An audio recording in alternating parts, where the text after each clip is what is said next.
নমস্কার, আমন্ত্রণ জানাচ্ছি যমুনা আইডেসকে। শুরুতেই জানিয়ে দেব শিরোনাম।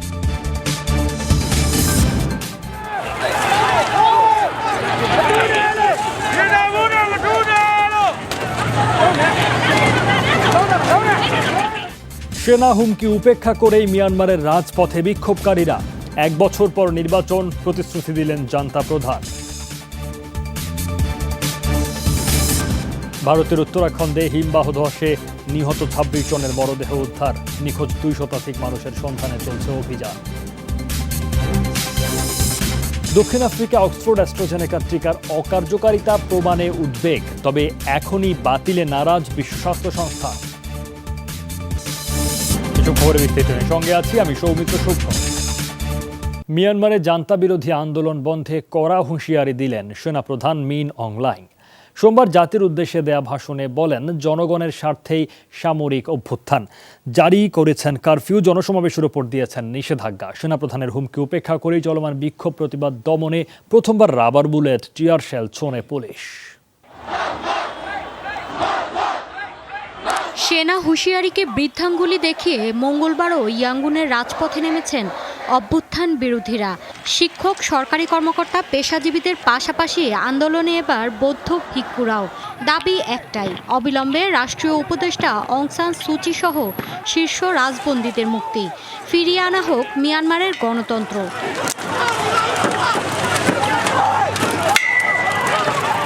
জান্তা বিরোধী আন্দোলন বন্ধে সোমবার জনসমক্ষে আসেন সেনাপ্রধান। সাফাই গান, জনগণের স্বার্থেই ঘটানো হয়েছে অভ্যুত্থান। প্রতিশ্রুতি দেন 1 বছর পরই নতুন নির্বাচন কমিশন গঠনের মাধ্যমে অনুষ্ঠিত হবে ভোট। আমরা নির্বাচন কমিশন, পার্লামেন্ট এবং প্রেসিডেন্টকে ভোট জালিয়াতি খতিয়ে দেখার অনুরোধ জানিয়েছিলাম, কিন্তু তারা ব্যর্থতার পরিচয় দিয়েছে। 2008 সালের সংশোধিত সংবিধান অনুসারে জরুরি অবস্থা জারি করতে বাধ্য হয়েছি। 1 বছর পর সুষ্ঠু ও নিরপেক্ষ নির্বাচন অনুষ্ঠিত হবে। যারা জয় পাবেন তাদের কাছেই করা হবে ক্ষমতা হস্তান্তর। বিক্ষোভ কঠোর হস্তে দমনে আরোপ করেছেন নতুন কড়াকড়িও, যার আওতায় ইয়াঙ্গুন, মান্দালয় ও আশপাশের এলাকাগুলোয় জারি করা হয়েছে কারফিউ, মার্শাল ল। এমনকি শহরগুলোতে 5 জনের বেশি মানুষও জমায়েত হতে পারবেন না। দেশটির সংকট মোচনে শিগগিরই হিউম্যান রাইটস কাউন্সিলে জরুরি বৈঠকের আহ্বান জানানো হয়েছে। ইতিবাচক উদ্যোগে পাশে থাকার প্রতিশ্রুতি দিয়েছে যুক্তরাষ্ট্র। মিয়ানমারের সংকট সমাধানে হিউম্যান রাইটস কাউন্সিলে একটি বিশেষ অধিবেশন অনুষ্ঠানের আবেদন জানিয়েছে যুক্তরাজ্য। জাতিসংঘের উচিত বিশ্ব দরবারে দেশটির সেনাপ্রধানকে জবাবদিহির মুখোমুখি করা। জান্তা প্রধানের সাম্প্রতিক বিধিনিষেধে উদ্বিগ্ন যুক্তরাষ্ট্র। মিয়ানমারবাসীর যে কোনো উদ্যোগের পাশে রয়েছে আমরা, কারণ বাক স্বাধীনতা, গণতান্ত্রিক চর্চা এবং সুষ্ঠু ও নিরপেক্ষ নির্বাচনকে সবসময় মূল্যায়ন করে যুক্তরাষ্ট্র।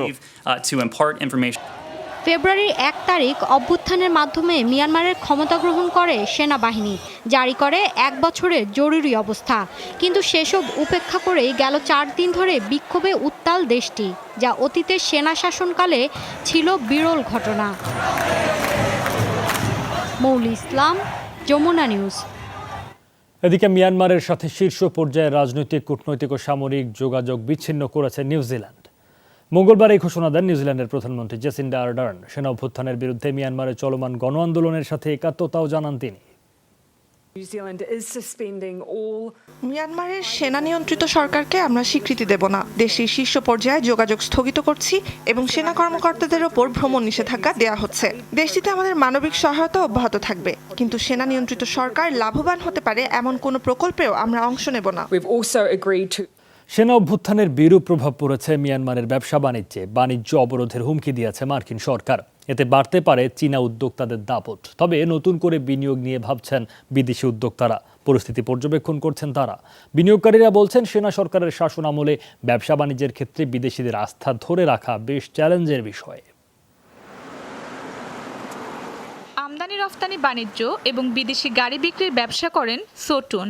সেনা অভ্যুত্থানের পর নিষেধাজ্ঞা জারি হয়েছে, তাই ব্যবসা বাণিজ্য ধরে রাখা নিয়ে চিন্তায় পড়েছেন তিনি। অনির্বাচিত সরকার তত্ত্বাবধানে ব্যবসা করা কঠিন। বিনিয়োগের জন্য বড় উদ্বেগ তৈরি হয়েছে। এমনিতেই মিয়ানমারের বাজার বেশ সংকীর্ণ। নতুন এই পালা পরিবর্তনের কারণে আন্তর্জাতিক ব্যবসা থমকে যাবে। ব্যবসা বাণিজ্যের ভাবমূর্তি ধরে রাখতে হলে মিয়ানমার ছাড়তে হতে পারে। করোনাকালে মিয়ানমারের বৈদেশিক বিনিয়োগ কমেছে। গণতন্ত্রের পথে না ফিরলে দেশটিতে নিষেধাজ্ঞা আরোপের হুমকি দিয়েছে যুক্তরাষ্ট্র। বিশ্লেষকরা মনে করছেন এতে মিয়ানমারের ব্যবসা বাণিজ্য চীনের দিকে ঘুরে যাবে। এই পরিস্থিতিতে পশ্চিমা এবং জাপানি কোম্পানি মিয়ানমারের বিনিয়োগ করার আগে নতুন করে ভাববে। সেনা অভ্যুত্থান বিদেশি মুদ্রা বিনিয়োগকেও প্রভাবিত করবে। এ পরিস্থিতিতে অনেকেই কেনাকাটা থেকে বিরত আছে। মার্কিন নিষেধাজ্ঞা জারি হলে কিভাবে আমাদের ব্যাংকিং ব্যবস্থা বজায় রাখবো, সেটাই এখন বড় উদ্বেগের বিষয়। সংবাদপত্রের ব্যবসাতেও ধাক্কা লেগেছে। হালনাগাদ ও প্রয়োজনীয় তথ্য মিলছে না গণমাধ্যমে। এজন্য অনেকেই সংবাদপত্র কিনছে না, যার বিরূপ প্রভাব পড়ছে হকারের জীবিকায়। নিশ্চিতভাবেই এই পরিস্থিতিতে সাধারণ জনগণ মর্মাহত। সামরিক কর্মকর্তাদের ছবি আর নিয়ন্ত্রণে থাকার কারণে অনেকেই সংবাদপত্র কিনতে চায় না। এতে প্রচার সংখ্যা কমেছে সংবাদপত্রের। নিত্যপণ্যের সরবরাহে চলছে টানাপোড়েন। সুপার শপগুলোতে তেমন দাম বাড়েনি, তবে মহল্লার ছোট ছোট দোকানে বেড়েছে তেল ও চালের দাম। আফরোজ রূপা, যমুনা নিউজ। ভারতের উত্তরাখণ্ডে হিমবাহ ধসের ঘটনায় এখন পর্যন্ত ২৬ জনের মরদেহ উদ্ধার করা হয়েছে। এখনও নিখোঁজ ২ শতাধিক মানুষ।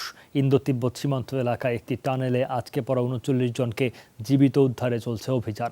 তবে দুর্গম এলাকা এবং কাদামাটির কারণে ব্যাহত হচ্ছে উদ্ধার তৎপরতা। ভয়াবহ হিমবাহ ধসের ২ দিন পার হলেও এখনও হদিস মেলেনি ২ শতাধিক মানুষের। উদ্ধার হয়েছে হাতে গোনা কয়েকজনের মরদেহ। উদ্ধারকারীরা বলছেন, ইন্দো তিব্বত সীমান্তে ২.৫ কিলোমিটার দীর্ঘ একটি টানেলে আটকা আছে ৩৪ শ্রমিক। আর একটি টানেলে রয়েছে ৫ জন। তাদের জীবিত উদ্ধারে দিনরাত চেষ্টা চালিয়ে যাচ্ছে পুলিশ, সেনাবাহিনী ও ফায়ার সার্ভিসের কর্মীরা। তবে দুর্গম এলাকা হওয়ায় বেগ পেতে হচ্ছে তাদের। উদ্ধার অভিযানের জন্য গোটা এলাকায় আমাদের প্রচুর সদস্য মোতায়েন করা হয়েছে। চীন সীমান্ত এলাকা হওয়ায় বেশ সতর্কতার সাথে কাজ করতে হচ্ছে। আমার বাড়ি থেকে অলকানন্দী খুবই কাছে। ছাদ থেকে বিকট শব্দ শুনতে পাই। পরে সংবাদে দেখি নিমিষেই সব শেষ হয়ে গেছে। এখনো আমার এক ভাই নিখোঁজ। প্রত্যক্ষদর্শীদের দাবি, তীব্র স্রোতে ভেসে গেছে ধৌলিগঙ্গা নদীর দুপাশের অনেক বাড়িঘর। ঋষিগঙ্গা জলবিদ্যুৎ কেন্দ্রে কর্মরত শ্রমিক ছাড়াও নিখোঁজ রয়েছে বেশ কয়েকজন গ্রামবাসীও। টানেলের ভেতর কাজ করার সময় ফের পানিতে ভরে যায় এটি। পরে দ্রুত বের হয়ে আসি। কাজ করা কঠিন হয়ে পড়ছে। এখন পর্যন্ত ১২ জনকে জীবিত উদ্ধার করা সম্ভব হয়েছে। এর আগে ২০১৩ সালে হিমালয়ান সুনামি নামে ভয়াবহ বন্যার কবলে পড়ে উত্তরাখণ্ড। সেই সময় মারা যায় ৬,০০০-এর বেশি মানুষ। অমিত হাসান রবিন, যমুনা নিউজ। ভারতের প্রজাতন্ত্র দিবসে লালকেল্লায় সহিংসতার ঘটনায় পাঞ্জাবের অভিনেতা এবং রাজনীতিবিদ দীপ সিধুকে গ্রেফতার করা হয়েছে। মঙ্গলবার দিল্লি পুলিশ জানায়, ২৬ জানুয়ারি দিল্লির রেড ফোর্টে সহিংসতার পরই গা ঢাকা দেন দীপ সিধু। পরে তাকে ধরিয়ে দিতে ১ লাখ রুপি পুরস্কার ঘোষণা করে পুলিশ। এ ঘটনায় আরও ৩ জনকে খুঁজছে প্রশাসন। ভারতে বিতর্কিত ৩টি কৃষি আইনের বিরুদ্ধে প্রজাতন্ত্র দিবসে রাজধানীতে ট্রাক্টর মিছিল করেন কৃষকরা। পুলিশের অভিযোগ, সেদিন আন্দোলনকারীদের একটি দল ছত্রভঙ্গ হয়ে লালকেল্লায় তাণ্ডব চালায়। রাজ্যসভায় কাঁদলেন ভারতীয় প্রধানমন্ত্রী নরেন্দ্র মোদী। প্রবীণ ও প্রথিতযশা কংগ্রেস নেতা গোলাম নবী আজাদের অবসরের সময় ঘনিয়ে আসায় মঙ্গলবার পার্লামেন্টে তাকে বিদায় জানানোর সময় আবেগপ্রবণ হয়ে পড়েন নরেন্দ্র মোদী। একই সময়ে জম্মু, কাশ্মীর এবং গুজরাটের মুখ্যমন্ত্রী ছিলেন ২ নেতা। সে সময় গোলাম নবী আজাদের নানা সহযোগিতা স্মরণ করেন মোদী।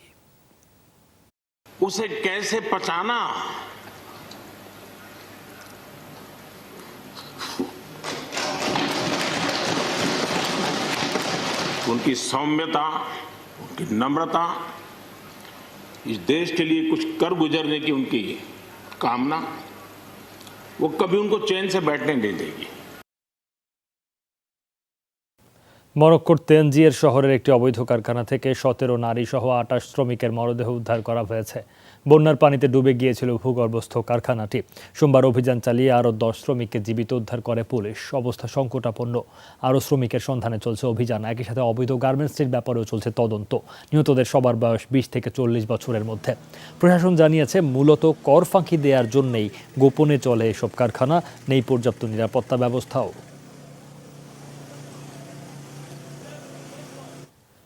তড়িঘড়ি অক্সফোর্ড অ্যাস্ট্রাজেনেকার ভ্যাকসিনকে বাতিল ঘোষণা করা ঠিক হবে না। দক্ষিণ আফ্রিকায় নতুন বৈশিষ্ট্যের করোনা ভাইরাস মোকাবেলায় টিকাটি অকার্যকর প্রমাণিত হওয়ার পরে এই মন্তব্য করেছে বিশ্ব স্বাস্থ্য সংস্থা। মহাপরিচালক টেড্রোস আধানমের বক্তব্য, করোনা মহামারী ঠেকাতে বিকল্প কিছু হাতে নেই বিশ্ববাসীর। কেবল শিষ্টাচার মানা বা সামাজিক দূরত্ব বজায় রাখার মাধ্যমে কোভিড-19-এর বিস্তার রোধ অসম্ভব। সম্প্রতি দক্ষিণ আফ্রিকার 2000 মানুষের উপর চালানো ট্রায়ালে দেখা যায় নতুন বৈশিষ্ট্যের ভাইরাস রোধে টিকার কার্যকারিতা অত্যন্ত সীমিত। দেশটিতে সাম্প্রতিক করোনা রোগীদের 90% শরীরে মিলেছে B1351 ভাইরাসটি।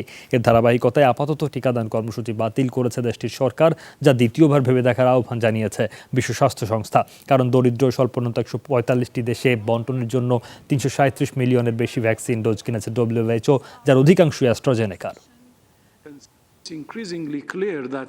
দক্ষিণ আফ্রিকায় ভ্যাকসিন ট্রায়ালের ফলাফল উদ্বেগজনক, তবে সেটার উপর ভিত্তি করে এই মুহূর্তে অ্যাস্ট্রাজেনেকার প্রতিষেধক বাতিল করা ঠিক হবে না, কেননা মহামারী ঠেকাতে বর্তমানে আমাদের হাতে বিকল্প কিছু নেই। সবচেয়ে গুরুত্বপূর্ণ বিষয় হলো ভাইরাসটির রূপ বদলে সক্ষম। সুতরাং নতুন বৈশিষ্ট্যকে কিভাবে ঠেকানো সম্ভব সেটা নিয়ে গবেষণা চলবে। উন্নত হবে ভ্যাকসিন তৈরির প্রক্রিয়াও। করোনা শনাক্তকরণ ও টিকা বিরোধী প্রচারণা দমনে কঠোর হলো ফেসবুক। বরং এ বিষয়ে সঠিক তথ্য প্রচারের জন্য বিভিন্ন স্বাস্থ্যসেবা ও বেসরকারি সাহায্য সংস্থাকে $12 কোটি অনুদান দেবে প্রতিষ্ঠানটি। সোমবার ফেসবুক কর্তৃপক্ষ জানায়, কোভিড-19 ইস্যুতে ক্ষতিকর তথ্যগুলো শনাক্তে বিশ্ব স্বাস্থ্য সংস্থার পরামর্শ নেওয়া হচ্ছে। একই পদক্ষেপ নিচ্ছে ফেসবুক মালিকানাধীন সামাজিক মাধ্যম ইনস্টাগ্রামও। টিকা গ্রহণে অনুৎসাহিত করা অ্যাকাউন্টগুলো স্থায়ীভাবে মুছে দেওয়ারও ব্যবস্থা নেওয়া হচ্ছে। গেল সপ্তাহে ব্যুরো অব ইনভেস্টিগেটিভ জার্নালিজম জানায়, টিকা বিরোধী অপপ্রচার থেকে বিপুল অর্থ আয় করছে ফেসবুক। যুক্তরাষ্ট্রের সিনেটের দ্বিতীয়বারের মতো অভিশংসনের মুখোমুখি হচ্ছেন ডোনাল্ড ট্রাম্প। স্থানীয় সময় মঙ্গলবার সকালে কংগ্রেসের উচ্চকক্ষে শুরু হবে ট্রায়াল। যাকে রাজনীতিতে আজীবন নিষিদ্ধের জন্য এত তোড়জোড়, সেই ডোনাল্ড ট্রাম্পই জানিয়েছেন উপস্থিত থাকবেন না বিচার প্রক্রিয়ায়। বর্তমানে ফ্লোরিডার গলফ রিসোর্টে আছেন তিনি। আজ ট্রাম্পের আইনজীবী এবং সিনেটরদের 4 ঘন্টা বক্তব্য পেশের পর উত্থাপন করা হবে অভিশংসন প্রস্তাব। সেক্ষেত্রে মূল বিচার প্রক্রিয়া শুরু হবে বুধবার দুপুর নাগাদ। প্রত্যেক পক্ষকে তথ্য উপস্থাপনে দেওয়া হবে 16 ঘন্টা সময়। এরপরই হবে চূড়ান্ত ভোটাভুটি। জানুয়ারিতে ক্যাপিটল হিলে চালানো হামলায় উস্কানি দেয় অভিযুক্ত ট্রাম্পকে দোষী প্রমাণে 1/3 বা 67 সিনেটরের সমর্থন প্রয়োজন। সেক্ষেত্রে অন্তত 17 রিপাবলিকানকে দাঁড়াতে হবে ট্রাম্পের বিরুদ্ধে। ইসরায়েলের প্রধানমন্ত্রী বেনিয়ামিন নেতানিয়াহুর বিরুদ্ধে দুর্নীতি মামলার বিচার শুরু হয়েছে। সোমবার জেরুজালেমের ডিস্ট্রিক্ট আদালতে শুনানিতে হাজিরা দেন তিনি। পরে জানান, আদালতে সব অভিযোগ অস্বীকার করেছেন তিনি। তার বিরুদ্ধে বেআইনিভাবে দামি উপহার গ্রহণ এবং ইতিবাচক মিডিয়া কাভারেজ পেতে অবৈধ বাণিজ্য সুবিধা দেওয়ার অভিযোগে 3টি মামলা চলছে। এদিকে নেতানিয়াহুর পদত্যাগের দাবিতে অব্যাহত আছে বিক্ষোভ আন্দোলন। আন্তর্জাতিক নিষেধাজ্ঞা উপেক্ষা করে গেল বছর পরমাণু সক্ষমতা বাড়িয়েছে উত্তর কোরিয়া। সোমবার এক প্রতিবেদন প্রকাশের মাধ্যমে এই অভিযোগ করে জাতিসংঘ। প্রতিবেদনে বলা হয়, ইরানের সহায়তা এবং সাইবার হ্যাকিংয়ের মাধ্যমে প্রায় $30 কোটি অর্থ পরমাণু কর্মসূচিতে ব্যয় করেছে পিয়ংইয়ং। পর্যবেক্ষক দলের দাবি, পারমাণবিক সুবিধা বজায় রাখা এবং ব্যালিস্টিক মিসাইলের সক্ষমতা বাড়াতে কাঠামোগত বেশ কিছু উন্নয়নও করেছে দেশটি।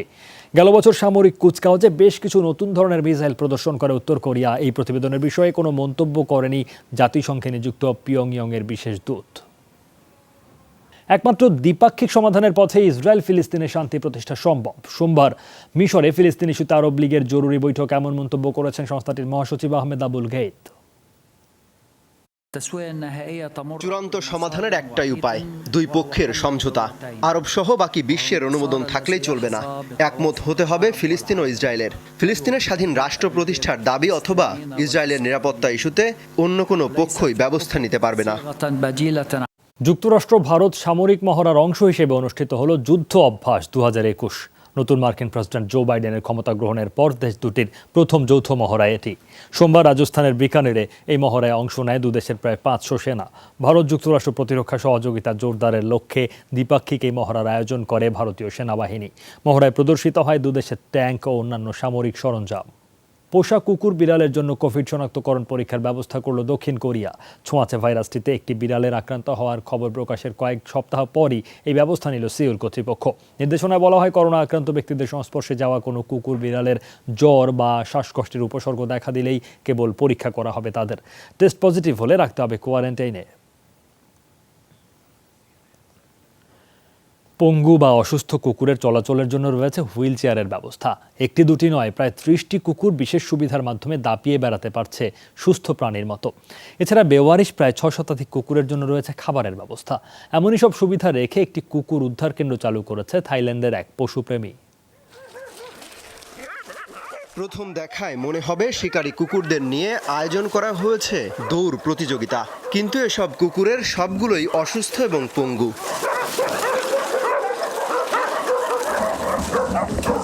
হুইল চেয়ারের মাধ্যমে প্রাণীগুলোর হাঁটা চলার ব্যবস্থা করে দিয়েছে থাইল্যান্ডের এক স্বেচ্ছাসেবী। শহরের অসুস্থ প্রাণীদের চিকিৎসায় 2 দশক আগে ব্যাংককে গড়ে ওঠে the man that rescued dogs নামের পুনর্বাসন কেন্দ্রটি। এটা ভাবতেও আমার কাছে ভালো লাগে, কারণ সাধারণত কোনো অসুস্থ কুকুর বা বিড়াল সহযোগিতা পায় না মানুষের কাছ থেকে। চিকিৎসার অভাবে পরবর্তীতে আর চলাচল করতে পারে না সেই প্রাণীগুলো। সেই অনুভূতি থেকেই হুইল চেয়ারের ব্যবস্থা করা। হুইল চেয়ার লাগানোর পর কুকুরগুলো বুঝতেই পারে না যে তাদের 2 পা অকেজো, আগের মতো দাপিয়ে বেড়াতে পারে। এত দ্রুত চলতে পারে যে অনেক সময় আমরা নিয়ন্ত্রণও করতে পারি না। এই পশুপ্রেমী বলছেন প্রতিদিন প্রায় 6 শতাধিক কুকুরকে দেখভাল করতে হয়, খাবার দিতে হয় 350 প্রাণীকে। এর পিছে দিনে খরচ হয় $1300 বেশি। কিন্তু করোনা মহামারীর কারণে কমে গেছে দর্শনার্থী, তাই আয় রোজগারও কম।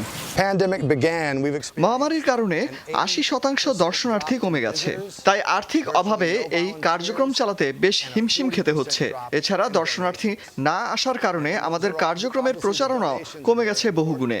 এখন অসুস্থ কুকুরের সন্ধানও পাচ্ছি কম। জরিপ বলছে থাইল্যান্ডে 2017 সাল পর্যন্ত কুকুর এবং বিড়ালের সংখ্যা ছিল 8 লাখের বেশি। আগামী 20 বছর পর এই সংখ্যা ছাড়িয়ে যেতে পারে 50 লাখ। অমিত হাসান রবিন, যমুনা নিউজ। এই ছিল যমুনা আইডেস্কে। এতক্ষণ সাথে থাকার জন্য সবাইকে ধন্যবাদ।